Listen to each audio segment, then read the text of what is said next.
I'm Pastor Rick, and this is a Moment with Pastor Rick brought to you by Straight Talk on Scripture.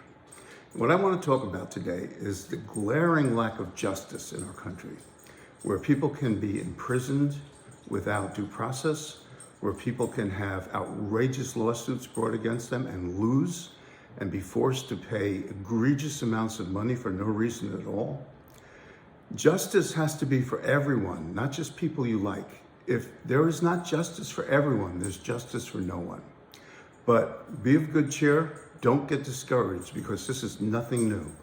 We see in the Old Testament and the New Testament that injustice was always something that was part of life. There were always unjust kings and judges.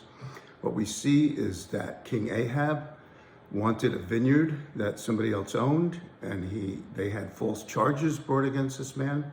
They imprisoned him and killed him so Ahab could take his vineyard. We see that the Sanhedrin they paid people to bear false witness against Jesus, and therefore Jesus could be arrested and eventually crucified. We see that King Herod falsely imprisoned John the Baptist and then executed him. We see that James the Apostle again was executed by Herod. So all through history, we see that sometimes justice is withheld just because the people in charge are not just. But what Jesus said to Pilate, I think, is what we have to get into our hearts. What Jesus said to Pilate is this: that you could do nothing unless it was granted to you from on high. Basically, what Jesus said is, I'm in my Father's hands, not yours. And that's what we have to realize, brothers and sisters. We are in our Father's hands, not anybody else's. And what God says is He will repay.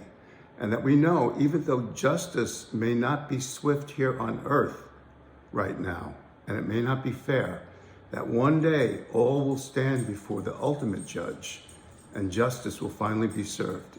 In the meantime, pray, honor God, realize that your life and your times are really in God's hands, and just trust in God and realize that someday there will be justice for all. Well, I'm Pastor Rick. This is just something to think about. Remember, with Jesus, there's always hope. There's always love. God bless you. I'll see you soon.